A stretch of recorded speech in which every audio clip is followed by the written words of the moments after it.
returning to Paul in Romans 8, because the carnal mind is enmity against God. For it is not subject to the law of God, neither indeed can it be. So then, they that are in the flesh cannot please God. What's the point then of 1 million worshippers in the flesh praying to God, if this happens to be true? They that are in the flesh cannot please God.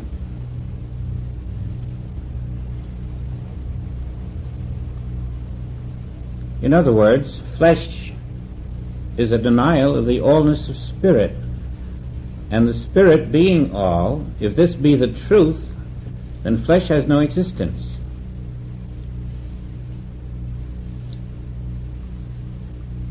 What's the point of continuing to be the 99 in every 100 when you've got to be the 1 in the 100 who knows that flesh has no existence in God? And therefore atoms which comprise flesh have no existence. If we were speaking today, he might have phrased it, to them that are in the body of atoms, which appears as flesh, cannot please God. And then the great revelation, but ye are not in the flesh, but in the Spirit, if so be the Spirit of God dwell in you. If you abide in the conscious knowledge that you're not made of atoms, not of flesh, but of the Spirit, only then are you in a position to be quickened out of the false sense of mortality. Now, if any man have not the Spirit of Christ, he is none of this. And if Christ be in you, the body is dead because of sin. In other words, if you have accepted that you're not made of atoms, but are the Spirit, the Christ, then there is no sin in the body anymore. The body is dead because of sin means that no longer is the body subject to the evils of the world. But the Spirit is life because of righteousness.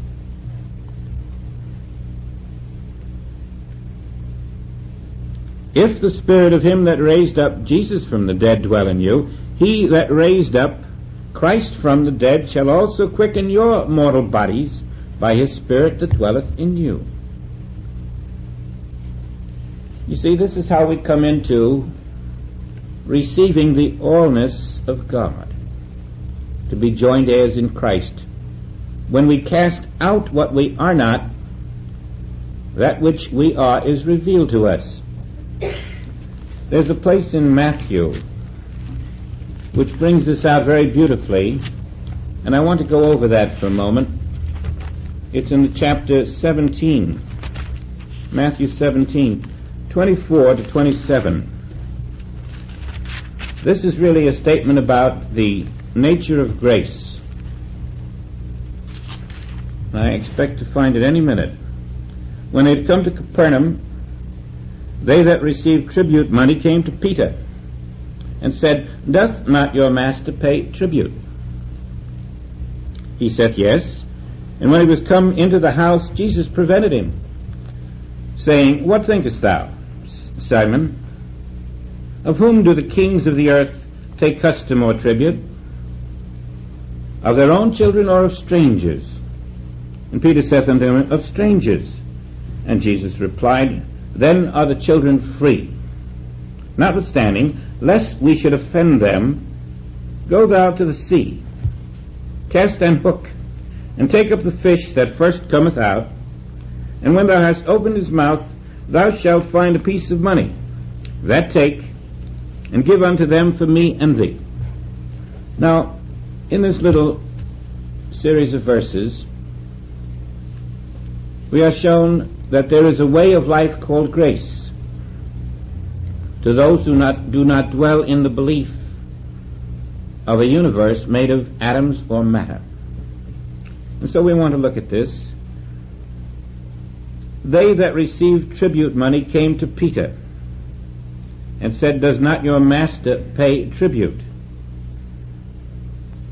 And he said, "Yes." But Jesus prevented him, saying, "What thinkest thou? Of whom do the kings of earth take custom or tribute? Of their own children or strangers?" Now this was a head tax. That was the tribute. And all it means is that as a human being, you have to pay a head tax. In other words, this tribute, this head tax, is your karma. Every person dwelling in the flesh is in karma. There are no exceptions. And the kings of the earth take tribute. In other words, material law makes you pay a price. The belief in atoms is the same as material law. The belief in the existence of matter or atoms makes you pay a head tax. And the tax is your own head, actually. That's what you pay. Atoms keep us dying. But there's a way out. Of whom do the kings of earth take tribute? Of their own children or of strangers? And Peter says, of strangers. And that means there is karma for strangers only. Only the head tax is paid by strangers, meaning strange to spirit. Those who have not been awakened to spirit are called strangers. And those who have been awakened to spirit are children. They do not pay a head tax. And that head tax is your physical self. You have to sacrifice it. You think it's yours, but you find it's only borrowed. To step out of karma, we must be awakened to our spiritual self.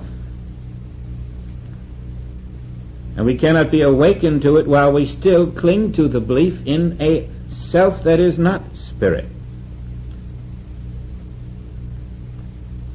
The transformation is only in consciousness. And then as you make the decision that I am the spirit, not matter composed of atoms, that there is no matter composed of atoms, there are no atoms to compose matter, then you don't pay the head tax, because the Master now says, lest we should offend them, go thou to the sea. And the sea now is not the human mind. The sea is the soul. Go to your soul, which is not in matter, which does not receive of the world mind, which is not subject to the illusion of atoms, of flesh, of matter, of form, of condition, of material law. Your soul knows nothing of karma. Your soul pays no head tax. Go to the sea. Cast an hook. And that hook is your acceptance of identity. The hook you cast is who you are. If your hook is material self, you're going to catch material fish. If your hook is spiritual self, this is what happens. Take up the fish that first cometh. When thou hast opened his mouth, thou shalt find a piece of money. The tax is paid for you. Your karma is confiscated. There is no karma in the spiritual identity which accepts no atom. This is what it's all about. And so at every opportunity, the teaching comes to us with different words, different analogies, different parables, always telling us that he hangeth the earth on nothing. This world is made of atoms that have no existence.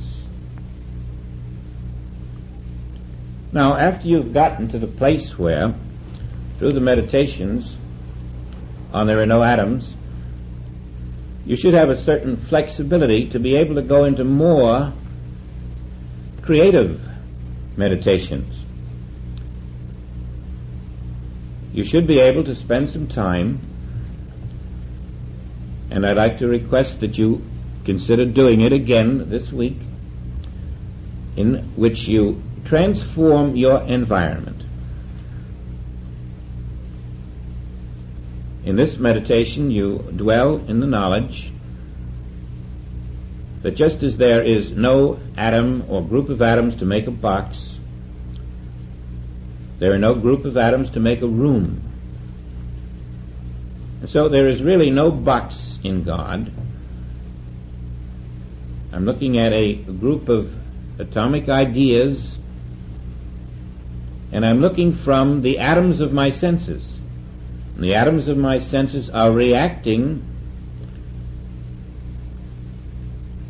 to the atoms in the cosmic mind, because my senses are in the cosmic mind. I'm just a state of atomic reaction. And that's what causes the appearance of the box. The atoms of my senses reacting to the atoms which are patterned in the mind of the cosmos collide. And the collision of my sense atoms with the pattern atoms in the mind of the universe, running at different speeds, different ratios, produce different forms. It's the difference in the speed, intensity, ratio of the atoms of your senses that produce the forms that you see.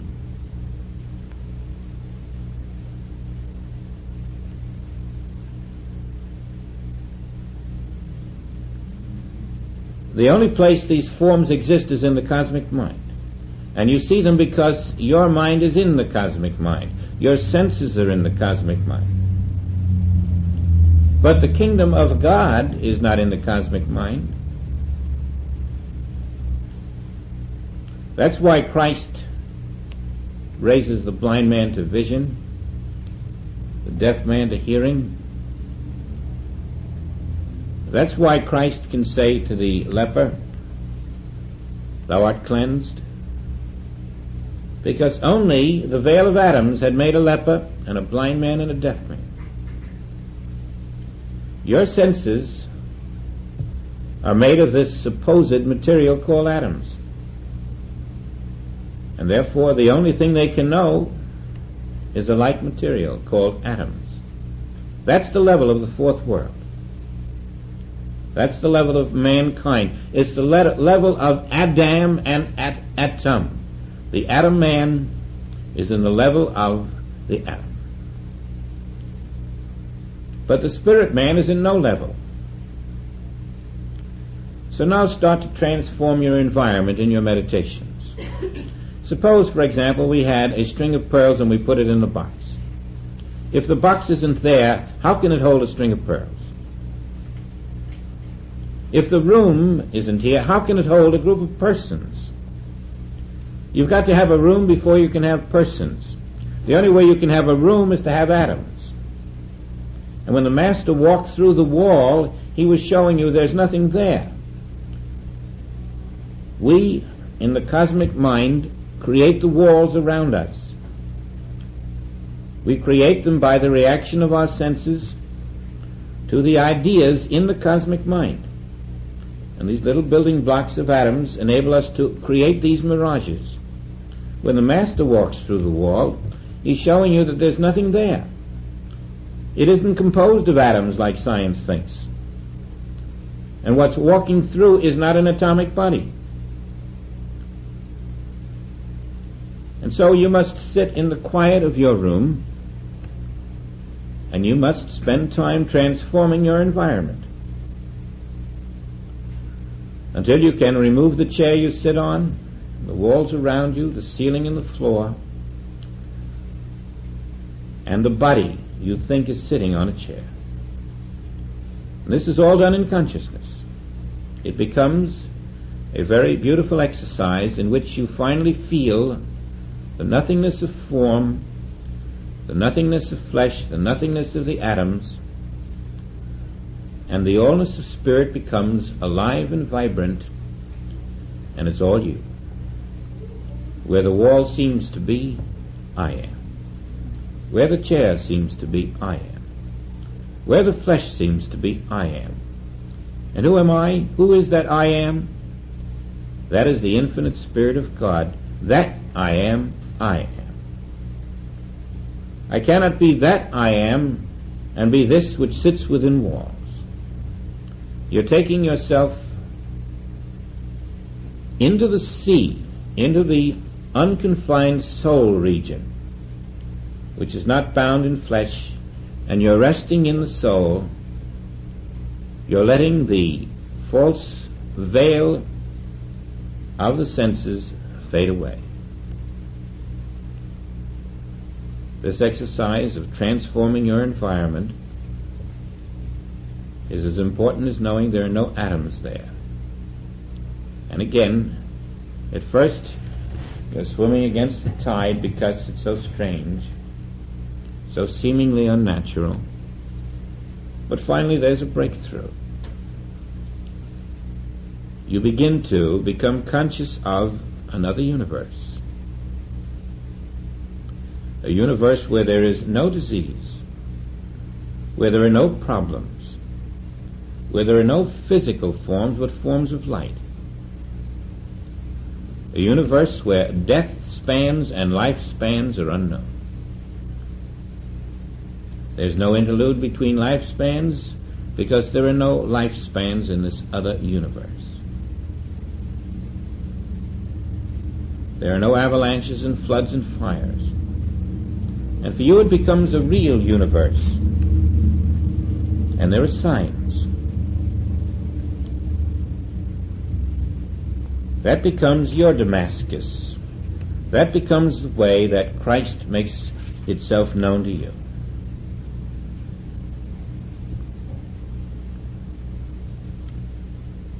And there's still another exercise.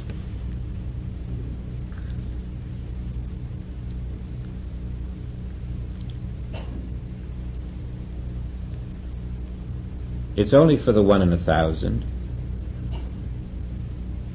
It's not for the rest. Maybe this is that class in which everyone is the 1 in 1,000. You take your right hand, and this is in your meditation.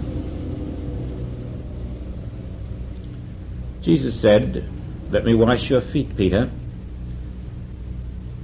And now you can see that he was saying to Peter, this foot is not made of atoms. This foot is not made of flesh. This foot is a spiritual idea made manifest. That's all it is an idea. It isn't you, Peter. It's the level of your consciousness which has produced what appears to be a foot. And your body, Peter, is the level of your consciousness made visible. The body is not you, it is the externalized image of your consciousness. It's a signpost along the way telling you where you are in consciousness. And so let's take our hand the same way. As a human being, we think this is my hand. Not in this exercise. This exercise is a mystical exercise. And this exercise is that this is not my hand. This is not my hand. And that's the subject of the exercise. Seems to be. I always thought it was. But in this exercise, I want to see that I am mistaken. The reason this is not my hand is because I do not own this hand and I have no jurisdiction over it. I used to think I had jurisdiction over it, but I discover that my hand is a robot. I have absolutely no jurisdiction over this hand. The minute I decide I want to keep this hand, I discover that I have no jurisdiction. It's just borrowed. I can't keep it. How can I call it mine if I can't keep it? I have it for a length of time, and there is no time. I have a mess of atoms that do not exist, and I call it my right hand. And in this exercise I want to see this is not my right hand. Christ has no right hand. Christ has no left hand. Christ has no heart. Christ has no human brain. I do not have a right hand, or else I am denying my Christhood. That's a difficult exercise. But again, the right hand or the left or whatever organ you would use as an example in this is the same as the foot that Peter had to have washed. He wanted the rest of him washed, but the master said, the foot is a good enough example, Peter. If that's washed, the rest of you is washed. Because the foot represented what our hand represents to us now. The belief in spirit or atoms. Which do you believe? Science says your arm is made of atoms. Christ says you are spirit, that there are no atoms there. Do you have a right arm? If you have a right arm, you are disagreeing with all of Scripture. You are disagreeing with the Master's instructions to know no man after the flesh. And you are still disagreeing with Paul's statement, to be carnally minded is death. And so once more, we come to a very difficult exercise. I have no right arm and no left arm. And I cannot know this with my mind. It is impossible for my mind to know this for the simple reason that my mind is a co-creator of the illusion of that right arm. Then what is there if a right arm isn't? God is there. And God is not a right arm. And where the left arm is, God is there. Everywhere, God is there. Spirit is there. And where spirit is, not only your right arm and your left and your toes and your body and everybody's body in the world is also there invisibly. Wherever spirit is, infinity is. And everything you can see in this entire world, all collapsed into one little point, is right there in spirit. In fullness. You are seeing a panorama in a very fractional form, to be sure, of the fullness that is at every point in spirit, everywhere. The whole world is fanned out to show you the fullness that is at every single point, because everything you can see in this entire world and more is at every single point of the world in the infinity of spirit, not just a right arm or a left. Infinity is everywhere now. And this again cannot come to you mentally. It has to come in the silence of the mind, in the sea or soul. And then you will discover you have found one of the great secrets of the Bible, that we're not in the atomic age at all. The atomic age never was. The Bible is now ready to lift us out of the belief in the atom. It has ever been here for that purpose. Before you ask, I shall answer, and the answer was the Bible, which is going to take us out of the atom. We had to first discover the atom to be taken out of it. That has been the contribution of science, but it has not yet discovered what it contributed. We call it now the middle path because it is between all of the known beliefs in the world. You go right through the middle of everything everyone believes, and you walk in the invisible spiritual body. You do not walk in the physical environment made of atoms, or the physical body made of atoms. You have learned to transform your environment, to transform your belief of selfhood. You're lighting the flame of self. You're knowing spirit aright. you're finding that life eternal which is not in a human form. And you cannot find it if you insist on dwelling in the belief that you're living in one in a world made of atoms.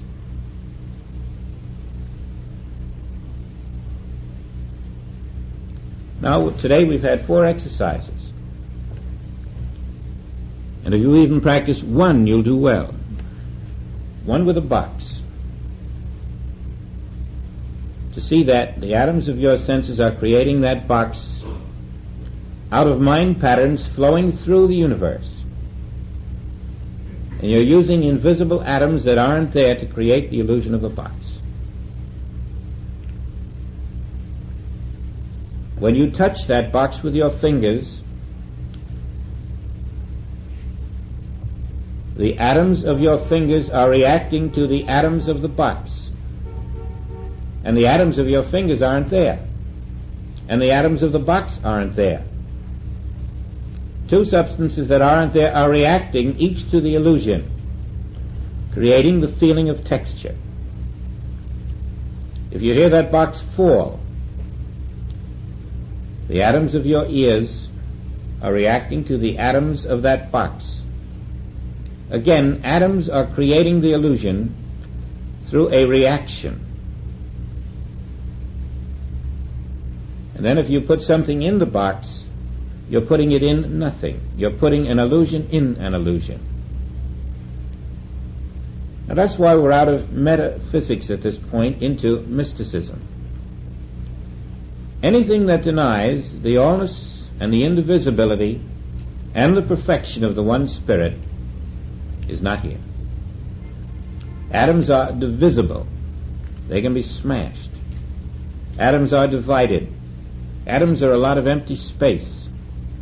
And when you hear science describe atoms as electrical energy, you're hearing about the illusion of electrical energy.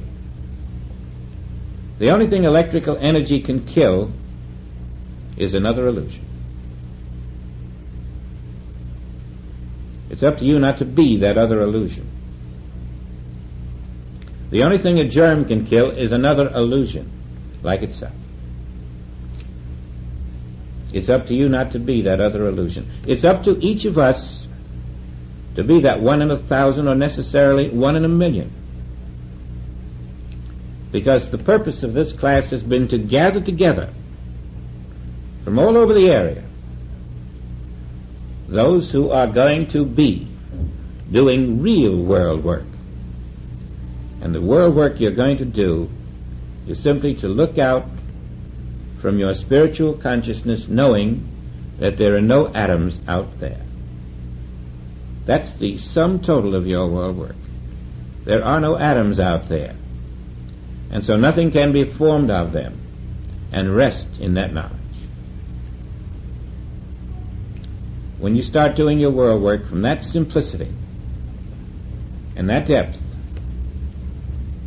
you will be surprised to discover the new depth in you. There are no atoms out there. And because atoms are that which builds this world, all of the so-called evil conditions of the world are not out there. I don't have to do anything about them. I have to live in the knowledge that atoms are not out there. And if you have the realization here that atoms are not there, you'll understand some of the great healing works in the Bible.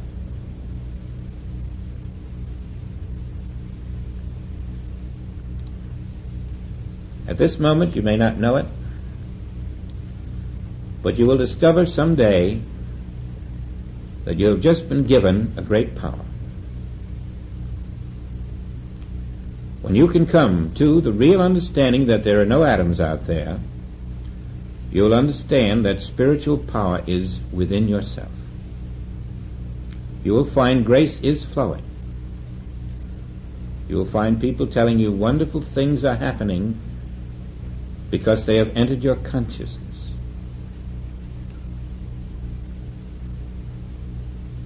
First one then is to work with the box until you can understand why it and its dimensions are not there.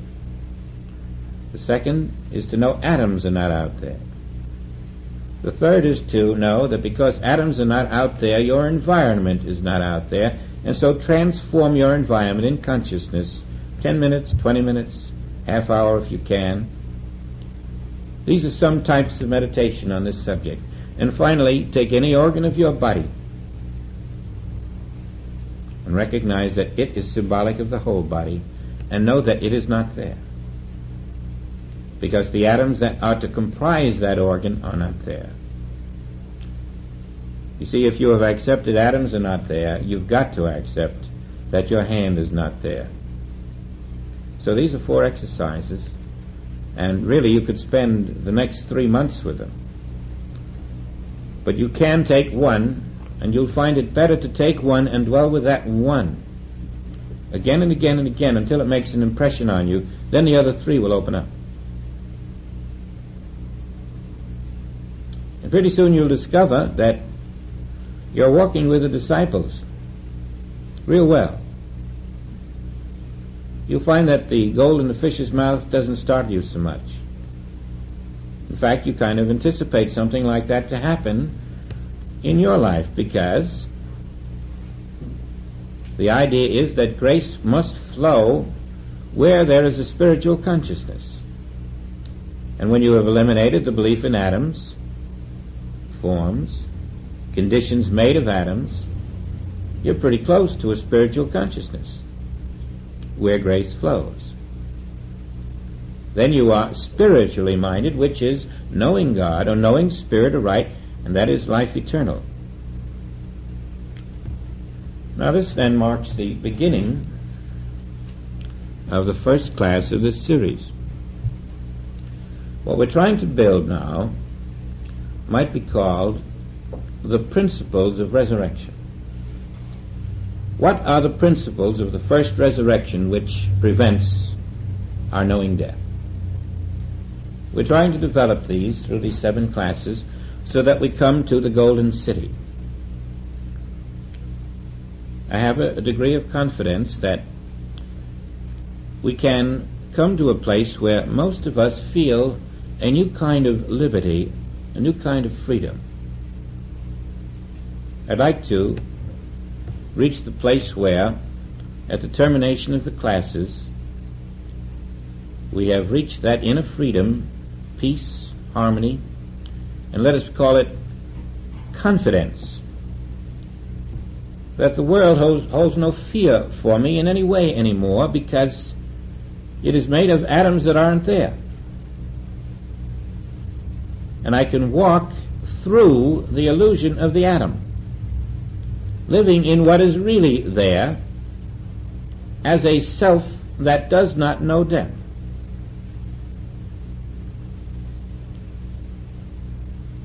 Not carnally minded, but spiritually minded. Not atom-minded.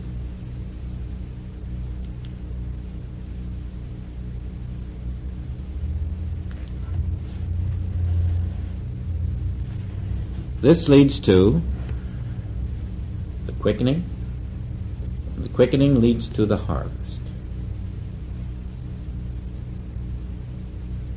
Now we have found the tip of the sulfur match that lights the flame so that all of the truth we have learned begins to blaze.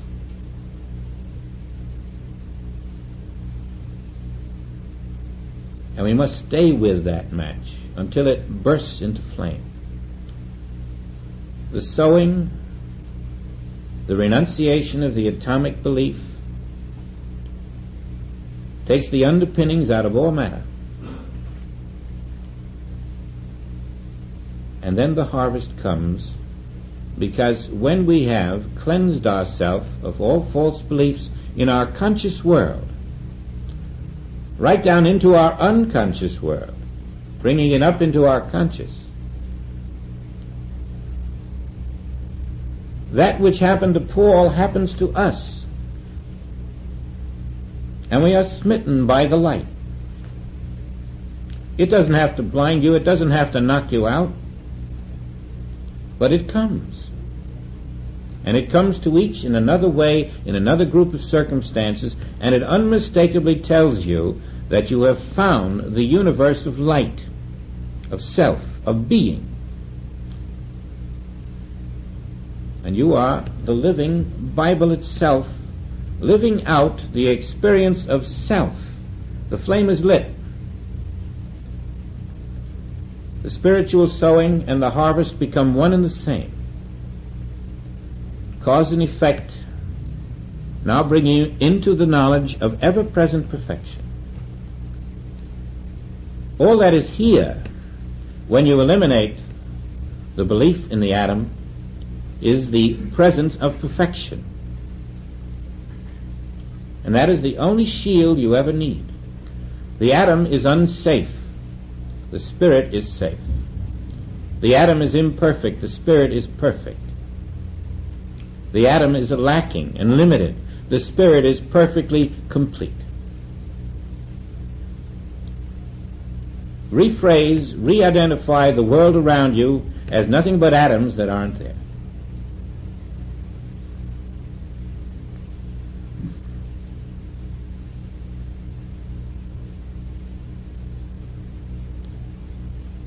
Those of you who are deep Bible students, you can go through the Bible now and you'll find a whole new Bible. Everywhere you see flesh and matter, that was in the pre-atomic age, when they didn't know anything about atoms. It seemed to us they didn't. But we were the ones who were ignorant. They knew all about atoms. They knew there were none. It's taken us 1,800 years to discover that which they already knew didn't exist. Wherever you see matter and flesh in the Bible, they're talking about atoms that don't exist. That's what illumination did through the prophets. And now that we have the atom, you'll find that Bible will shout out at you, "The pure at heart know no atoms. Blessed are they that mourn." Nothing died but a concept called atoms. The very soul is still there, always.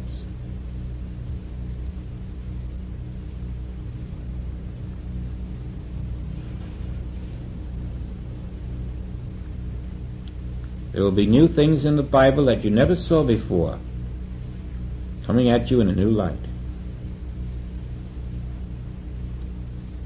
Don't throw your Bibles away ever. You'll find that every Bible is going to take a new importance in this world. The Bible is going to be stronger than the bomb.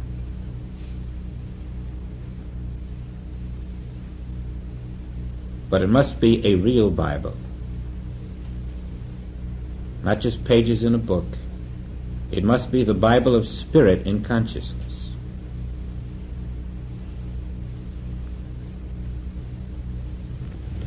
Let's have a final meditation today.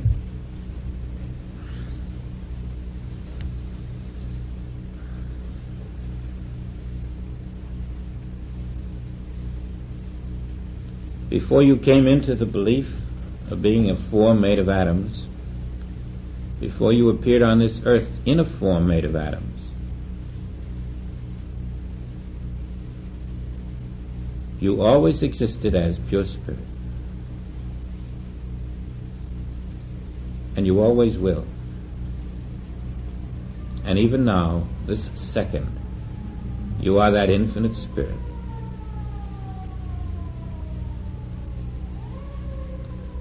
The mist that has fallen on the consciousness of man has a purpose.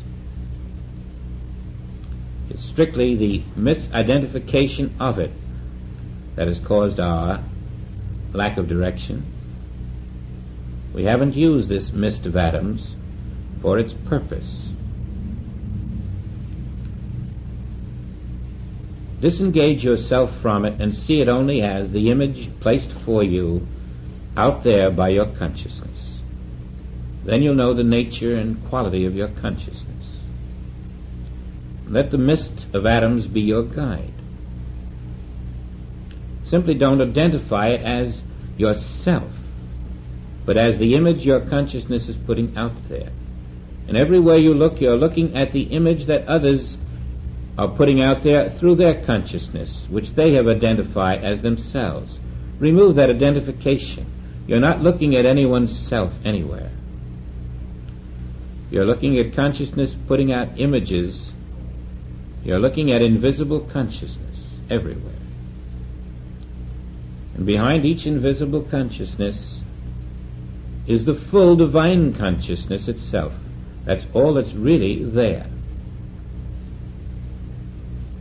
And as you apply directly to that divine consciousness everywhere, rather than to the invisible consciousness and its externalized image called body, you'll find you're walking in the golden city, right here.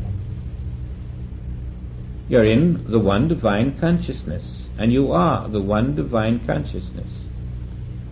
And then be still. The one divine consciousness is doing all it should do. It's running a perfect divine universe. And you're all of it. You're not a fraction of it. You're the divine consciousness behind every form you're looking at. There are no separate pieces of consciousness, no divided consciousnesses. It's all your divine consciousness. Each form you're looking at is another fraction made visible of the one self that you are.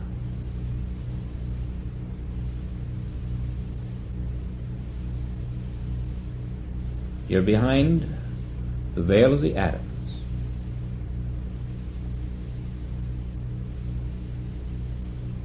And we're only beginning.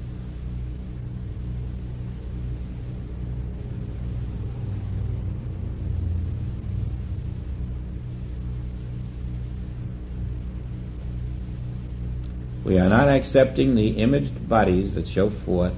We are not carnally minded. We are not enemies of truth, of spirit, of God. We are spiritually minded.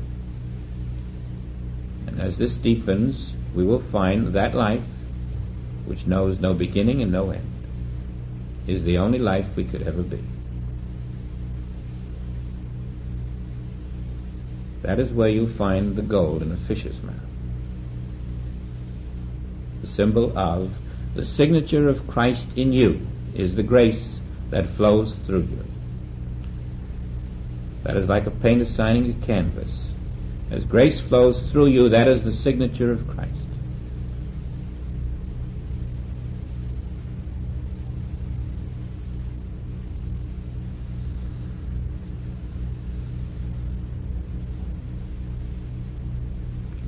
And then that life that you experience in your quiet shows you its perfection.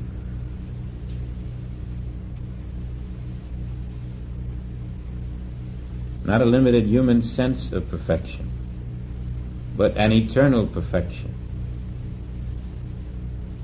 A whole perfection. A perfection that leaves nothing missing.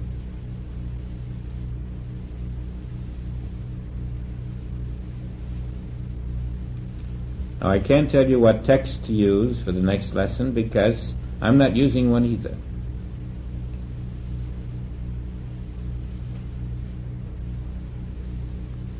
These 7 lessons will not be with texts. Our text will be the living Spirit.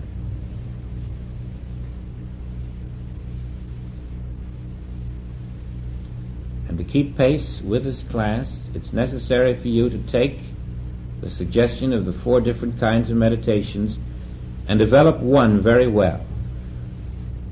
You'll do better develop one well than 4 unwell. Put the other 3 on the shelf of your mind for some future use to come back to. And if you finally reach the place where you have one, get on with the second. And then appear wherever you are, not carnally minded, but in the knowledge that where you are is the invisible spirit without atoms. that nowhere that you are atoms present. Let that be your consciousness to the best of your ability. And you will find into that consciousness will flow and then externalize a different kind of living experience in the continuity of your day. It won't be a material consciousness expressing. It won't be an atomic consciousness expressing. It will be a divine consciousness expressing perfection. And before you ask, I shall answer, just as I provided gold in a fish's mouth, so shall I provide all that is necessary in your experience if you will give me that transparent consciousness which has unveiled the atom.